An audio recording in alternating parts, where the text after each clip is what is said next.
তিনি পৃথিবীর প্রথম ইঞ্জিনিয়ার। অনেকে তাকে দেবশিল্পী বলে উল্লেখ করেন। সেই বিশ্বকর্মার আরাধনার এখন প্রস্তুতি চলছে পূর্ণ উদ্যমে। কেন দেবশিল্পী বলা হয় বিশ্বকর্মাকে? ঋগ্বেদ অনুসারে বিশ্বকর্মা হলেন সর্বদোষীয় সর্বজ্ঞ। এমনকি তিনি দেবতাদের প্রসাদ নির্মাণ করেন। কৃষ্ণের প্রিয় শহর দ্বারকাও বিশ্বকর্মা নির্মাণ করেন বলে শোনা যায়। পুরীর বিখ্যাত জগন্নাথ মন্দিরও তিনি তৈরি করেন বলে পুরাণে উঠে আসে। সেই দেবশিল্পীর পুজো পাঠের জন্য এখন প্রস্তুতি চলছে জোর কদমে। শিল্পের আঁতুর ঘর থেকে ব্যবসায়ীদের অন্দরমহলে পুজো পাঠের জন্য অর্ডার বেড়েছে। সময় খুব কম, হাতে আর মাত্র একটা দিন। তাই শেষ বেলায় প্রতিমাকে সুন্দর রূপে গড়ে তোলার কাজ চলছে পুরো দমে, যাতে বাইনা মতো সময়ে প্রতিমা দেওয়া হয় উদ্যোক্তাদের।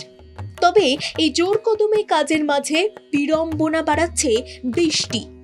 নিম্নচাপের বৃষ্টিতে ঠাকুর শুকানো বেশ মুশকিল হচ্ছে বলে প্রতিমা শিল্পীরা জানাচ্ছেন। বৃষ্টির জন্য আমাদের অনেকগুলো সমস্যা দাঁড়িয়ে গেছে, তার জন্য আমরা একটু বেশি কাজ করতে পারি।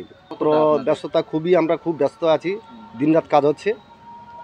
রাতগুলোতে আপনারা বুঝতেই পারছেন, রাতগুলোতে আমাদের পুজো এসে গেছে, মিস্ত্রির রেট বেড়ে গেছে, সব জিনিসের দাম বেড়ে গেছে। এখন টানা বৃষ্টিতে নাজেহাল মৃৎশিল্পীরা। বিক্ষিপ্ত হলেও দফায় দফায় বৃষ্টি নামছে, মুহূর্তে জল থই থই হচ্ছে কুমোরপাড়া। এমনিতেই প্রতিমা নির্মাণের খরচ বেড়েছে, তার উপর বাদল দিনে আলাদা করে কেরোসিন তেলের মাধ্যমে আগুন জ্বালিয়ে প্রতিমা শুকোতে হচ্ছে, যার জন্য খরচও বেড়ে যাচ্ছে। শিল্পীদের কথায় একদিকে প্রাকৃতিক দুর্যোগ আর অন্যদিকে পুজো কর্তাদের খরচে লাগাম টানার ফলে সমস্যা বেড়েছে। এদিকে সেপ্টেম্বর মাস পড়ল মানেই প্রতিমা তৈরির ব্যস্ততা একেবারে তুঙ্গে থাকে কুমোরপাড়ায়। অক্টোবরে দুর্গাপুজো, মহাপুজোর আগে বিশ্বকর্মা পুজোর জন্য বায়না কিছুটা বেড়েছে।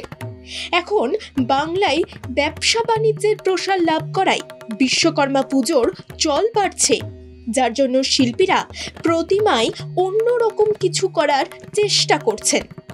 একটাই প্রার্থনা, বাংলায় বাণিজ্যে লক্ষ্মী লাভ বাড়ুক, মানুষের হাত ভরে থাক অর্থে, যাতে দিল্লি, গুজরাট বা মুম্বাইয়ের সঙ্গে পাল্লা দিয়ে বাংলায় শিল্প প্রতিষ্ঠানের মাধ্যমে মোটা টাকা রোজগারের পথ খুলে যায়।